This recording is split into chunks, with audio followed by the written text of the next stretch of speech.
Nous avons rencontré le jeune Nazir Houssen qui s'était égaré en mars 2002 dans la forêt des Macs à Saint-Louis. C'est dans un relief particulièrement difficile qu'il sera découvert sain et sauf par Michel Ecker, accompagné des chiens Moby et Otis. Voilà, donc je prenais le sentier qui est derrière l'observatoire, vers la forêt de Cryptoméria, des randonneurs qui descendaient. À un moment, après quelques minutes de marche, je ne sais pas, peut-être 10 minutes, je tombe sur un petit sentier qui part du sentier principal qui va directement dans la forêt. Je commence à grimper, d'abord assez facilement, ça monte assez facilement au début, puis un peu plus difficilement.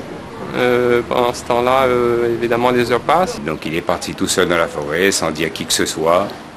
Après avoir grimpé assez haut, on se rend compte en se retournant que c'est plus difficile de redescendre. Entre-temps, j'ai alerté quelques membres de la famille, donc nous sommes repartis encore sur le terrain. On a à nouveau cherché, on a élargi notre périmètre de recherche. Donc les heures passent sans que j'arrive à redescendre. Je commence quand même à m'inquiéter. Peut-être très inquiet, ne sachant pas où il était parti, où il était. Je passe la nuit à la Belle Étoile, allongé sur un arbre. Bon, évidemment, on n'a pas pu dormir. Hein. Et le lendemain, de très bonne heure. Donc, on a essayé donc d'alerter beaucoup de personnes.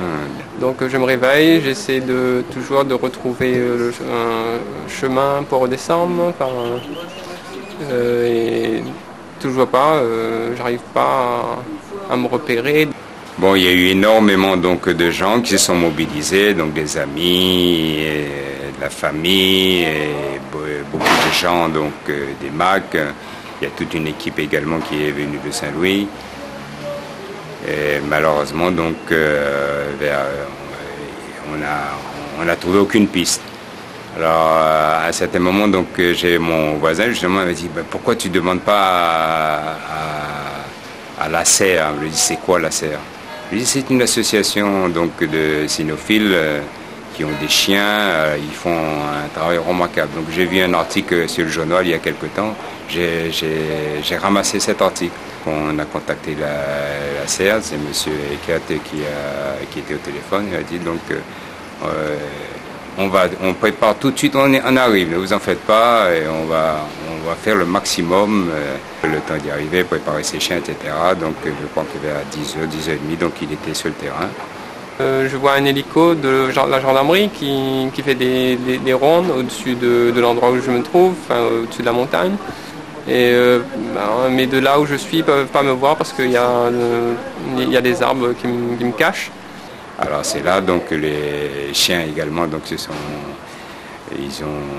ont pris la piste de la forêt et donc ils ont cherché, donc ils sont passés par une autopiste vraiment difficile parce que donc entre-temps il y a eu donc auparavant donc il y avait eu des éboulements à la suite des pluies diluviennes qui étaient tombées sur les Macs.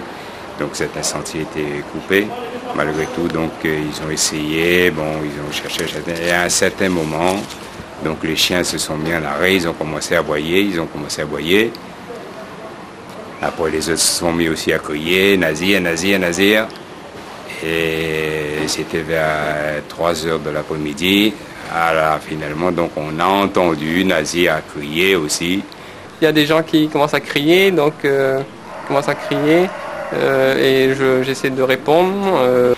Et c'était pas encore terminé, donc il fallait encore le localiser avec précision. Et là, c'était vraiment donc un résultat extraordinaire de la part des chiens. Donc les chiens se sont mis vraiment à chercher. Et à un certain moment, donc ils se sont arrêtés et on a dit voilà, donc Nazir était là.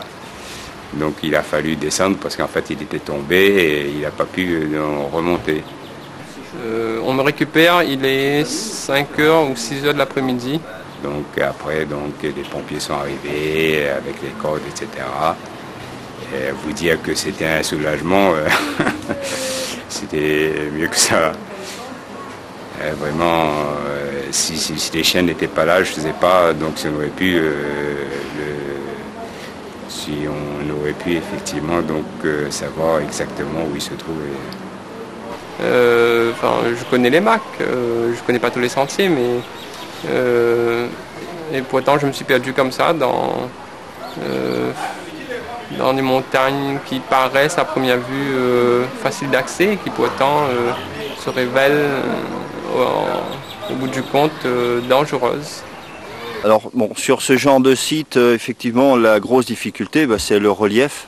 Un relief très accidenté, avec une végétation luxuriante, hein, et puis des températures lourdes et moites un peu. Là aujourd'hui il y a du brouillard, donc c'est très compliqué d'arriver à motiver un chien suffisamment longtemps.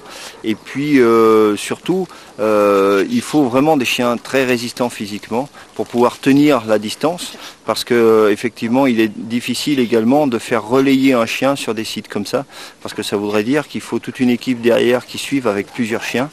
Et en fait, ces chiens-là, ils auraient l'impression, pendant qu'ils suivent le premier, d'être en promenade, et ils auraient du mal à se remettre au travail. Donc il faut absolument avoir un chien qui va du début de la recherche à la fin, hein, et des chiens très résistants physiquement.